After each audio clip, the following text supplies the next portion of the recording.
My name is Ben, and today I want to talk to you a little bit about modularization, why it matters, and why you should care for it. I work in London as part of the Android developer relations team at Google, and as part of that, I got to spend a lot of time working on modularization, and we came up with a couple of best practices, and I wanted to share some of those things that we learned over the past year and a half with you today. So thank you very much for your time, and let's get started. So, well, firstly, there was the APK format. The APK format, everybody should kind of know it. It's the stuff that you install on your user's device. And that turned 10 years last year with Android. And one of the things that we noticed over time is, well, file size grew. So if you installed an APK in the early days and if you created an application, then it was fairly small, but over time, higher density devices came out, more CPU architectures were supported, and file size of APKs grew. Well, we came up with ways to mitigate that and to make things for you easier. So, for example, with vector graphics and other ways to just shrink your APK size with 9-patch drawables or things like that, or just multiple APKs or things like that. Still, over time, file size grew massively. And there was one problem with that, and that is for every 6 megabytes that your app adds, you usually lose about 1.6% of your installs, which is on average. So that's just the global average. For countries that are highly developed with their mobile infrastructure, like Japan, that's a lot less. But for countries like Brazil and India, that can be up to 2.5% of users that don't install your app for every 6 megabytes. Obviously, this is not a metric that is constant and linear. There is a couple of jumps in there, so you might lose up to 30% of users if your app is larger than 100 megabytes. So there's only so many ways that you as a developer actually can shrink your application. So we sat down and thought about what can we do.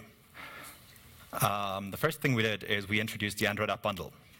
Android App Bundle is a publishing format, so that means that that's the thing that you upload to the Play Store. But on device, you still get an APK that gets installed. So how does this look? Generally, the App Bundle has a base module in there with everything that the APK has and a little bit more metadata and a little bit different packaging that allows it to do things that you as a developer could do with multi-APKs, but that is a bit more tedious. So this is an easier way to do this.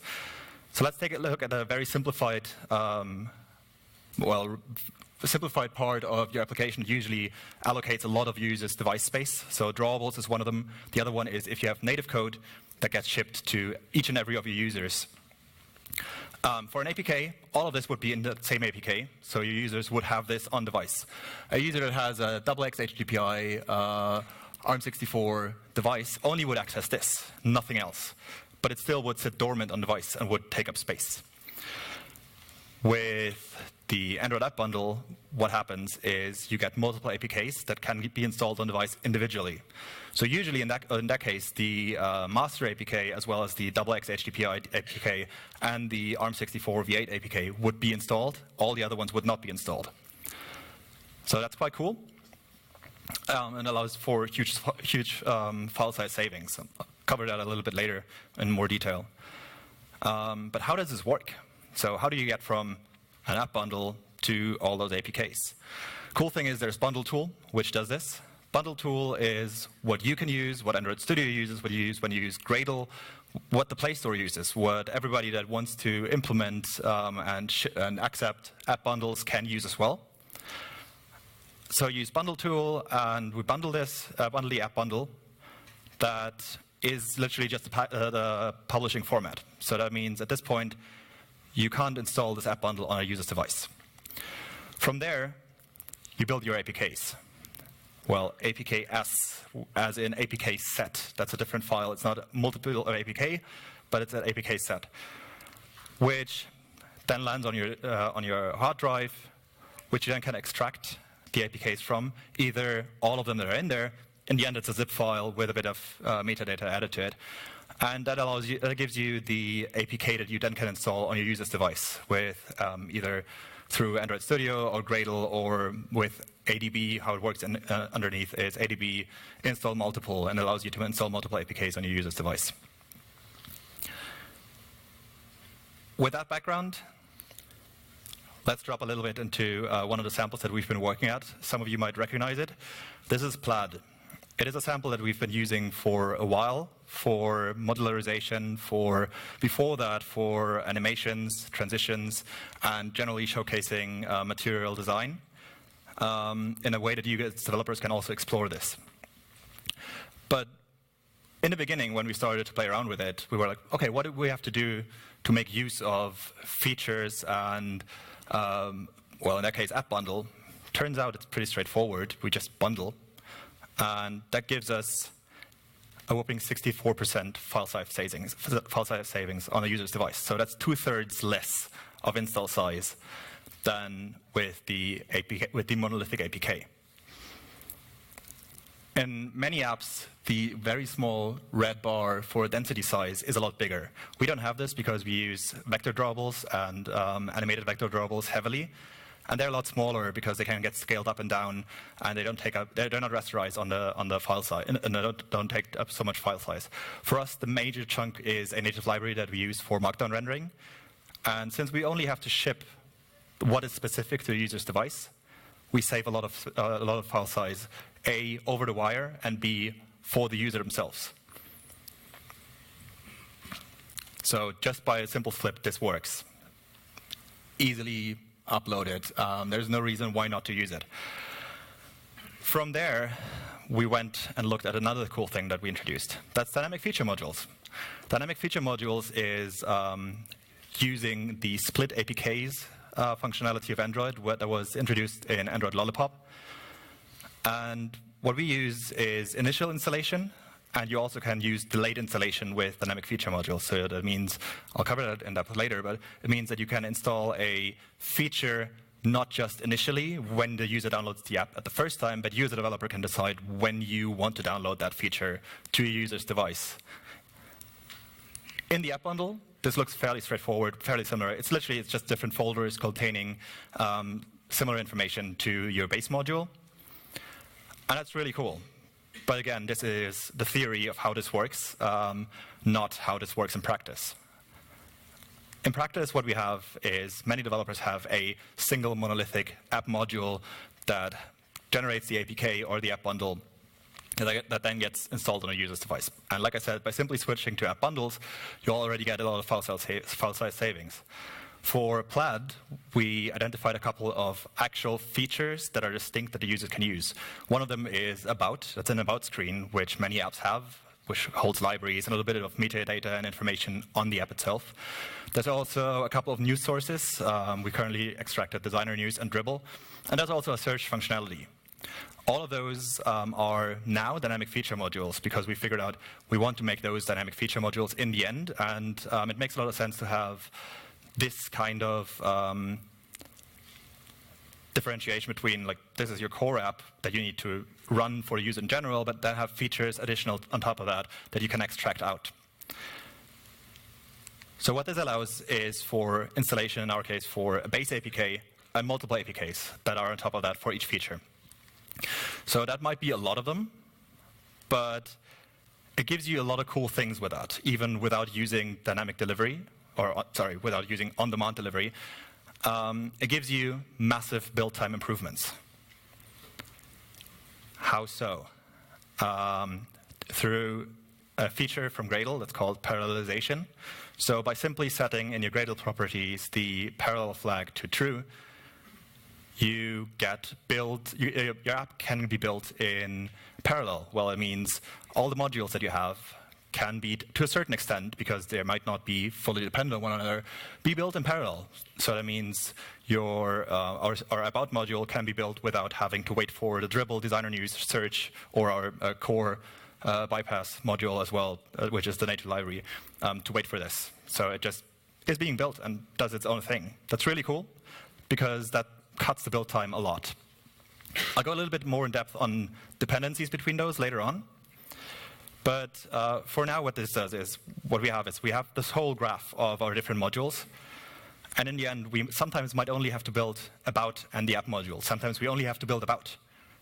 And that works because of this differentiation as well between the whole application as well as those dynamic feature modules, which are single units that can be shipped to a user's device, and you can actually install just a single APK, at least during development. So that speeds up our development cycle as well. One of the things that people wonder about as well is testing.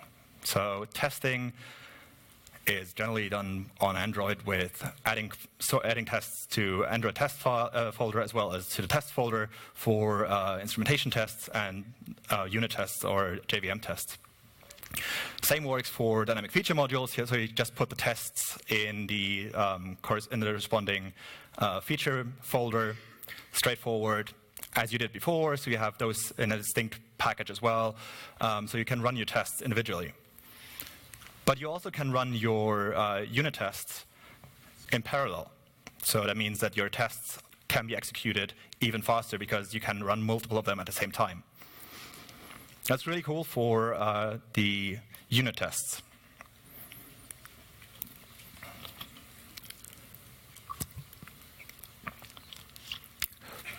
For instrumentation tests, though, this is a bit trickier. Instrumentation tests are installed on the user's device. So usually what happens is the APK that you're testing, as well as your test APK, get installed on the user's device. Your test suite is run, everything gets uninstalled. And that's really cool, as long as you deal with one of those at the same time. If you have multiple of them, you run into a lot of weird issues because, say, the about module gets installed, the about test module gets installed, it runs, and then at some point, search gets installed, search test gets installed. But before that, about and the tests get uninstalled. But the parts of your Android Studio that are waiting for test results are still waiting for test results and throw up all weird kinds of errors. You don't want to have this. So the easiest way to avoid it is just say, don't parallelize. There's one big problem with that, though. You lose all the cool benefits that I just mentioned. You lose all the build time, speed, improvements, and all that. So you don't want to do this. Instead, you can run them just in sequence. That's the easiest way. Or if you don't want to run all of those in sequence as separate commands, you just say for connect Android tests -- no parallel, and it runs all those tests in sequence, and you don't run into these problems.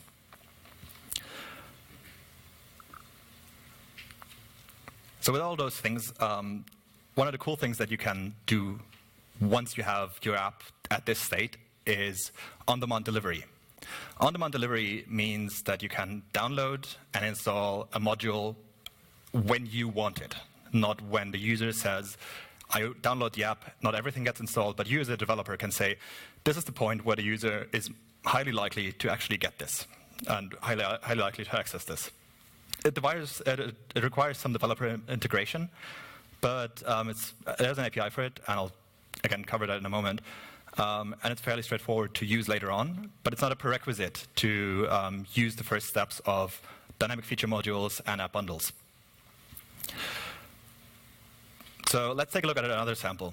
So we've got a recipe finder app, which allows you to look through recipes, and you search them, and at some point you can also add recipes by pressing the little plus button there, and once you press it, first time you actually download the feature, because not all users use this, so we decided to make this a separate feature that users can download later on demand.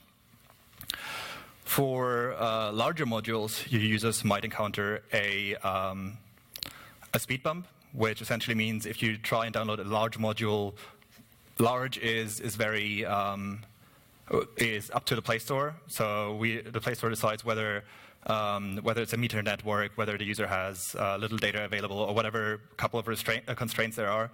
And the user has to acknowledge that they now want to download this module, and you have to cover for this as developer. So the first way to enable dynamic feature on-demand modules is in your modules manifest. You just set on-demand equals true. That tells the Play Store that this module then will be installed on your peril, so you're in charge of installing this module at some point. The Dist include here, that's set to false, is for pre-Lollipop devices. So you could include a module for a pre-Lollipop device, as in if there's one single APK that's being built because the Android operating system lacks the functionality to install distinct APKs. You could include this dynamic feature module in this monolithic APK if you want to by just setting it to true, which is the default case anyways. Once you took away the initial installation, what you have to do is you have to use the Play core library that's available through Google's Maven repositories, and you use that. The API usage is fairly straightforward. You have a split install request, you set a new builder, you add one or multiple modules, and then you just request that the installation gets started.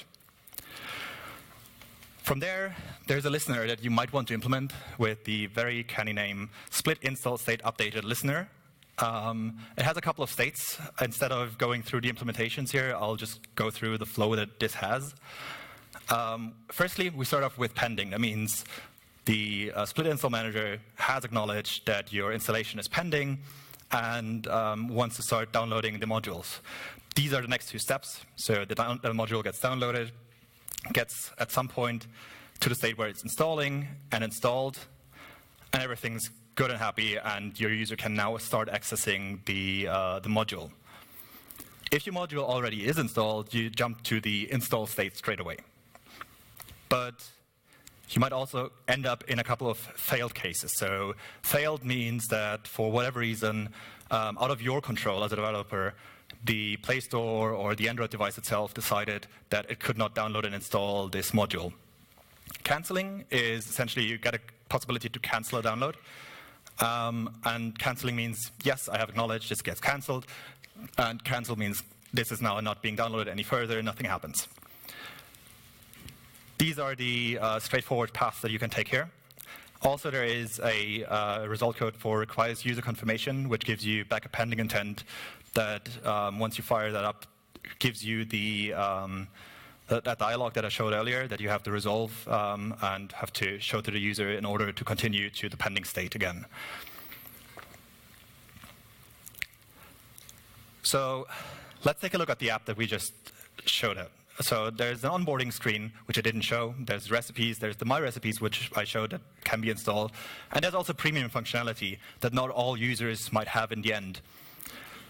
So when the app gets installed in the first place, what happens is there's an app install of only the app, the recipes module, and the onboarding module.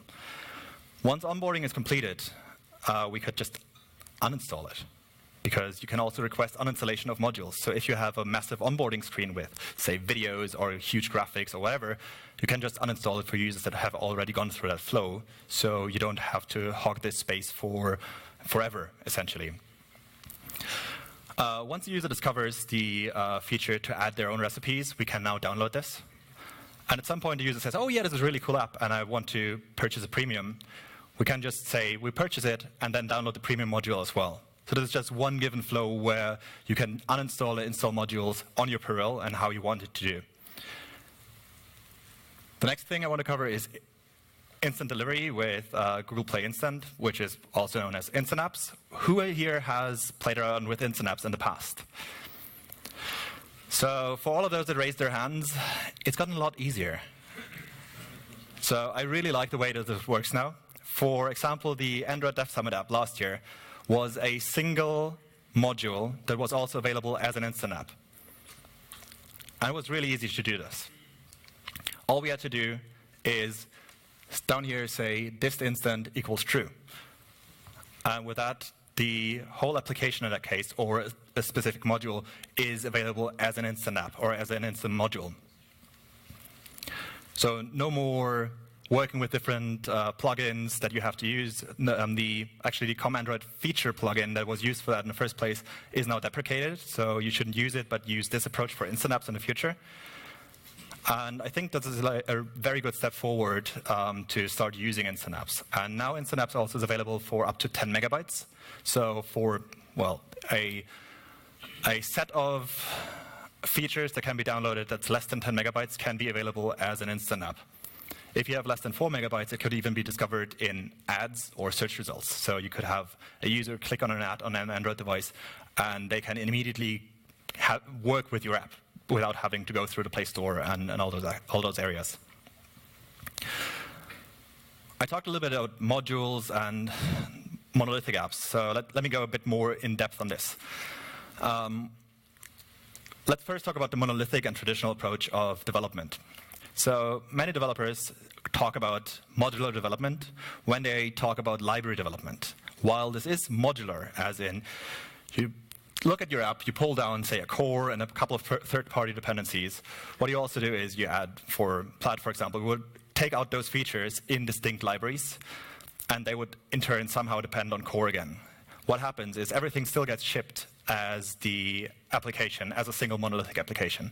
And that's a really nice first step towards modularization with dynamic feature modules. So you already start detangling your code, you already start working on getting things in the right places and making sure that you don't have, say, for example, if you use Dagger, a single monolithic Dagger graph, but try and break things down into different units that are separate. This is, like I said, a very good first step to get there with dynamic feature modules. But in order to have dynamic features as they are with dynamic feature modules with a plugin, what you do is you don't pull down, but you take down maybe a couple of libraries, but you pull the features out and up. The difference here is that for a library, in that case, our core library is accessible from app. And also app and maybe the core library might be accessible from the about module, but not vice versa. So the app cannot access code from the about module directly because of the way that this directed dependency graph works. And we did this for all our modules.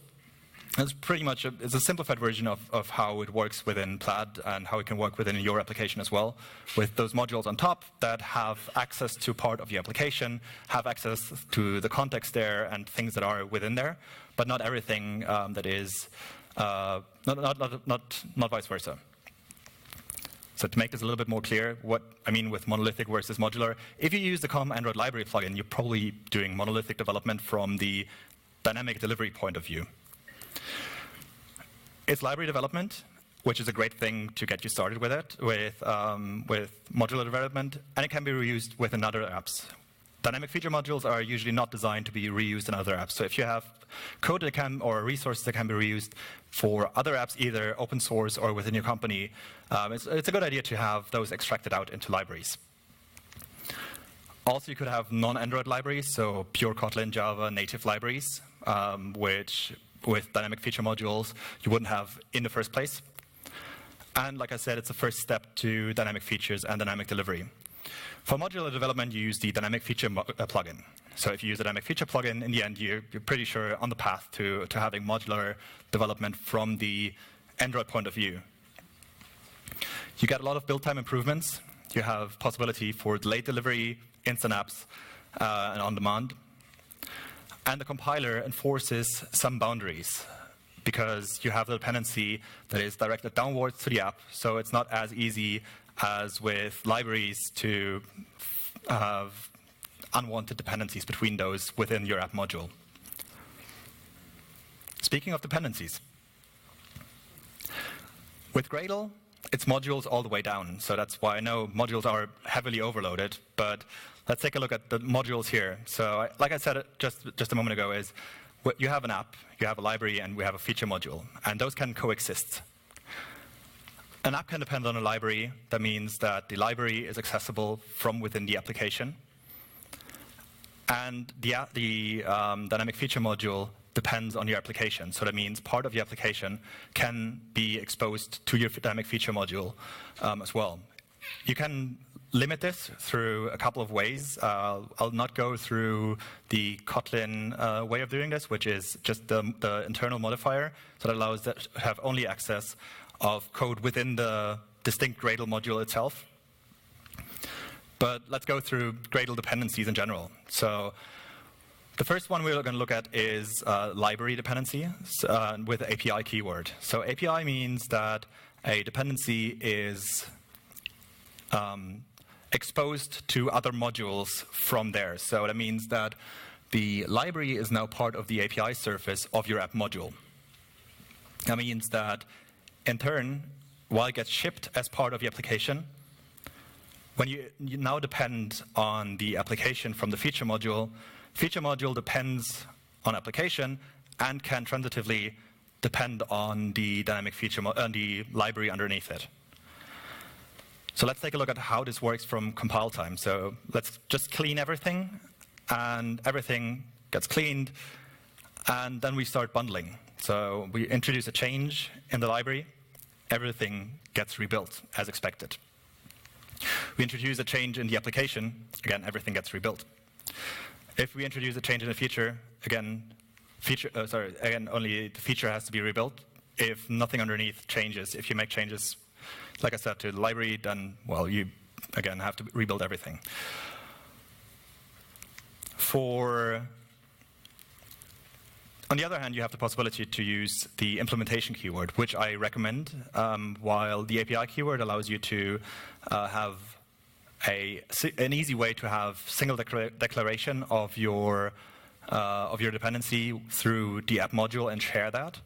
There's a couple of constraints with the way that, for example, you have to make sure that you have pro-code rules in place, and if you make changes to the library, well, stuff gets recompiled. If you have an implementation dependency on library, it still gets shipped and bundled with your application module. So it still is part of that big chunk that you have to install on a user's device.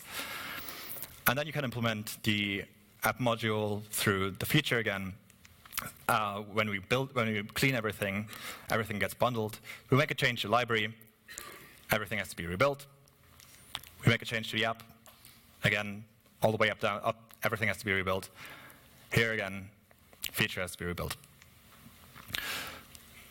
There's another way to do things, which is getting a little bit more fun.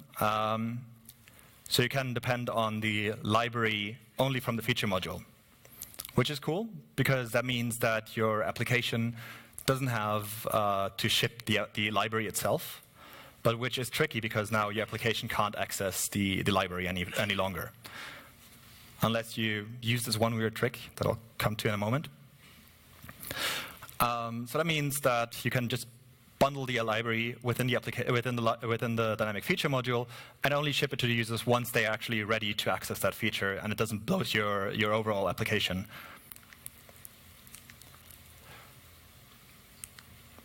So if we introduce a change in app has to be rebuilt.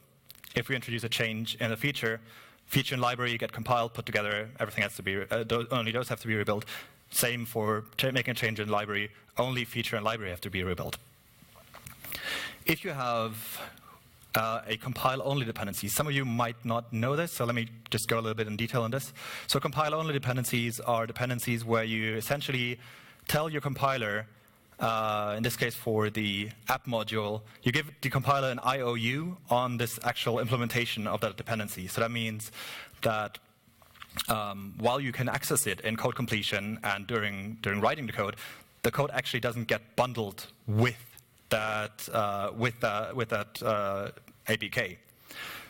It gets bundled as part of the dynamic feature module in that case, and the app can access it through that dynamic feature module. So you actually can have a dependency which is looking like a cyclic dependency, but actually it's not, because, well, it's more lateral when you think of it. So that means, again, the library only gets shipped as part of the dynamic feature module. There's one constraint, though. Currently, this doesn't work for libraries that depend, or dependencies that depend on any Android framework classes. So that means that you can use this for any class and any library that only is part of the is only using Kotlin, Java, native code, but allows you, for example, for native dependencies to be only shipped in that part, again, stripping down code from your app module. How does it work? If you use ComAndroid, whatever plugin for Gradle, it does not. The feature contains a library, and the app checks for the code availability. So if you have a non-on-demand feature module, this works straight away. If you have an on-demand feature module, all you have to do is you have to check whether the feature is installed. If it's not installed, you do the installation dance. Once it's installed, you run it. If it's not done, yeah, like I said, you just do the installation dance. There's also other ways to call code from a feature from within the app, and many ways you have to do this because you want to launch activities. The easiest way to launch an activity from the application within a dynamic feature module is using a URL, because the Android framework resolves this for you and then launches the activity that's corresponding to that and has registered that in an intent filter. But if you don't have URLs, what you have to do is you have to pass it the fully qualified class name. Usually you would say this is, you would pass it the class, but you can't because the application doesn't know about that specific class name. So there's no way to do this. This doesn't give you a performance hit, though. It's a reflective call, which the Android framework would do underneath the hood anyways.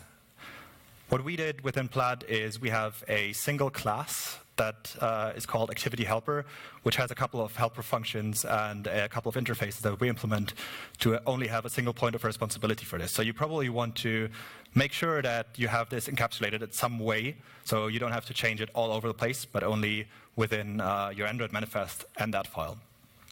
Cool thing is this works for fragments by just instantiating it the same way. So if you know what's there, then it works like this.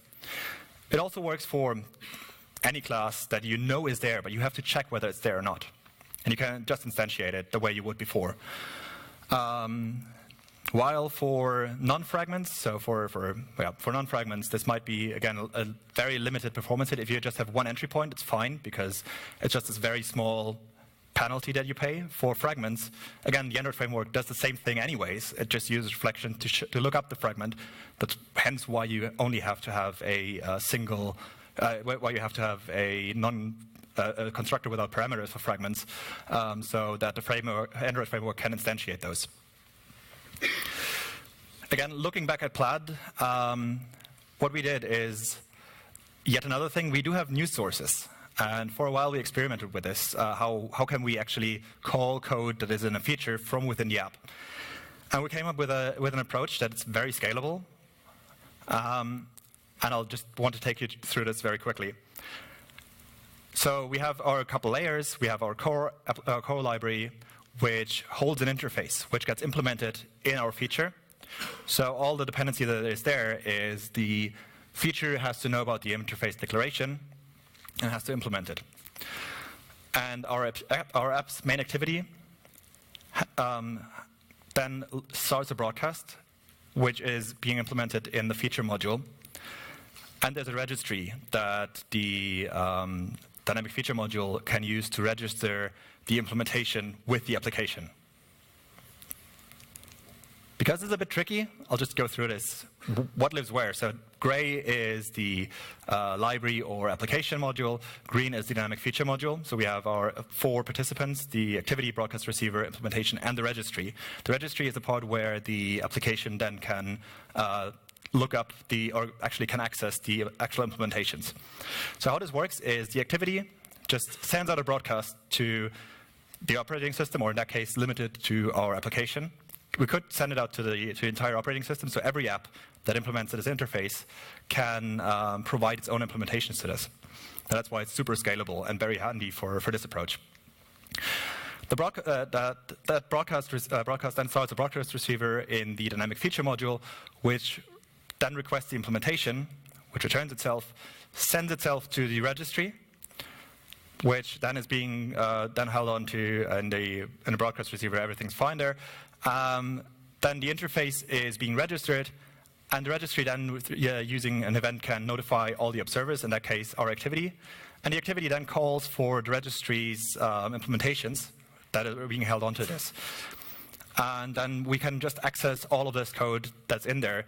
There's no performance hit from the reflective call, which is minimal anyways. We would have to do some more implementation there.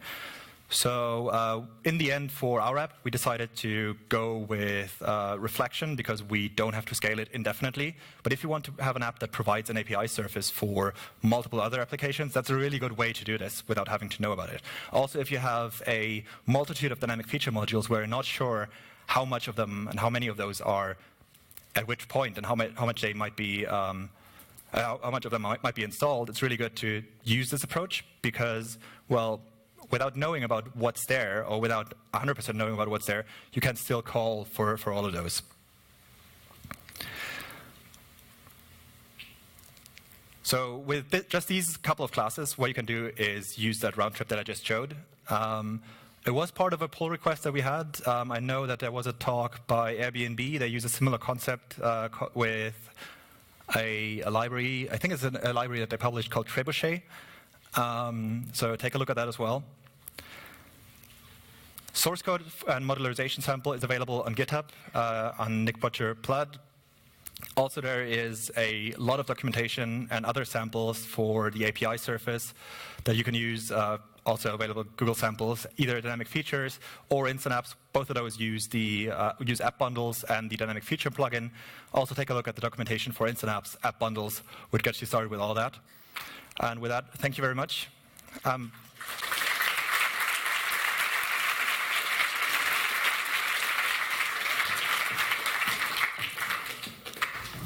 I'm happy to take questions now throughout the conference, during the office hours tomorrow, on Twitter, or wherever you can find me. I'm happy to talk about this and your approaches to it as well. Questions? Yes, please. You say that in demand features? Just 2 minutes. Okay. Sorry.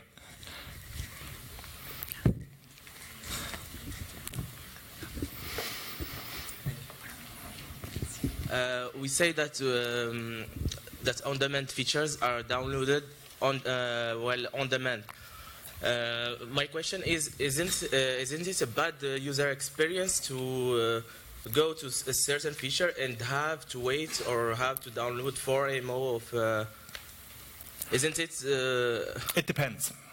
It really depends. So we used this, for example, last year within Santa Tracker, where when you launched a game within Santa Tracker for the first time, it would download the feature, and it's really fast, and it's a loading screen for a game anyway, so that's fine.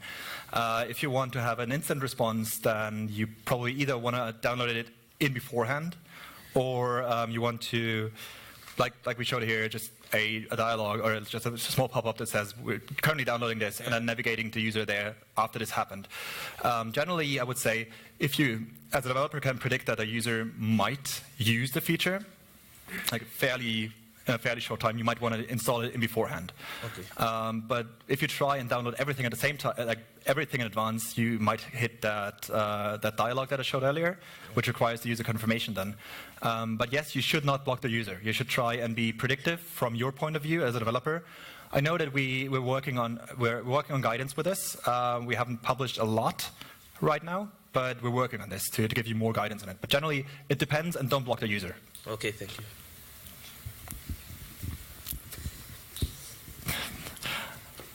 I can repeat the question as well. Okay, thank you for interesting presentation. And the question about horizontal dependency. How you manage common entities use cases between features? So the question is about lateral dependencies between features and how to handle common dependencies. So the easiest way is to put them within a library dependency that is being put in through the app. There's other ways that I currently don't really recommend. There's compile only, which you can use, but for example, for databases, it depends on what kind of database you use. For example, for annotation-driven database like Room, you would have to add all the tables when the app is upgraded, so you can't just add new tables and new things in there. So I would add that all as part of the core. But usually having those in there is fine because the amount of shared code in there is not the major, it's not the lion's share that makes your app it doesn't bloat your app massively, so that's fine. If you can strip down things and put them in only dynamic feature modules, it's fine, but don't go and over-optimize it. Just step by step, go there, and once you figure out, hey, I actually can put this only in the dynamic feature module, it's fine. If you have to share it, we do this within Plaid.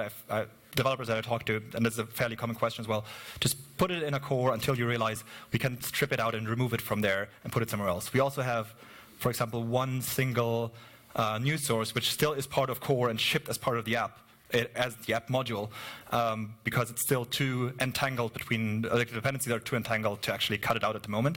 That's on our to-do list, so it's fair enough to go step by step and not have everything at the same time. Start off with the easiest module. In our case, it's about, because very little interdependencies, and go ahead through all those steps. And in the end, you come up with a bit crazy things like that broadcast receiver implementation in the end, or having to do reflective calls in order to access stuff that is in a dynamic feature module. Thank you.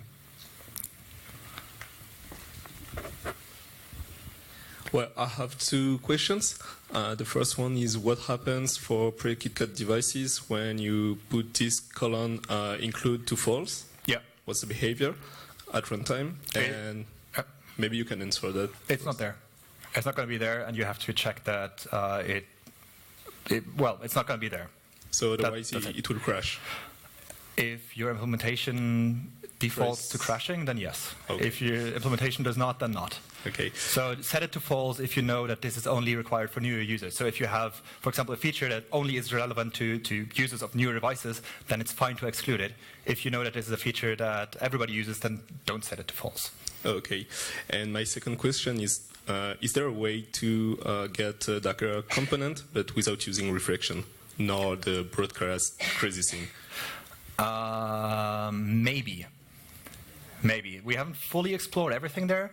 Having a single call that uses reflection there is fine. As in, like, you use a lot of the features in the end, and if it's a distinct dynamic feature that launches an activity or a service and does long-running stuff in the background later on, it's fine. If you can instantiate your Dagger components within the activity itself, so you don't have a reflection call there. So it's possible. Maybe there's other ways as well, and but we still have to fully explore what's possible there. Another way that I haven't mentioned is there's a thing called service loader that you have to add some metadata to your Android application, and that allows you to, well, it still is underneath it, it's still reflections, but it allows you to declare your classes there, and through the service loader, check whether classes are available or not. I don't know how much more time we have, but maybe one more question. One more? All right. Yeah, so you talked about using modularization to increase the user experience within one app by just not making the user download the whole thing at once. Yeah. Have you explored using modularization to reuse whole features along with their UIs across multiple apps? That's what libraries are for. Definitely, yes, and I recommend using libraries for that, because you can include a library in multiple applications, feature modules, wherever you want, and that's what I would recommend. Or maybe I misunderstood the question. I'm not quite sure.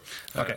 The thing is that, yeah, libraries can be used when you need some sort of basic case, like to bring up a view that does something, or just part of some app. But if you want to consider making something as portable as to be able to kind of communicate with similar components, but not be tightly coupled to them. Yeah. Well, the dynamic feature module, if you have your code resource and everything directly in there, not through a dependency, but directly in there, it's going to be shipped as part of that. It's going to be living in that namespace, and it is tied to your application. You can have multiple different ways. I'm happy to talk about this, like how this works for your case. Okay. But generally, I would recommend using libraries for this. Okay, thanks. Thank you.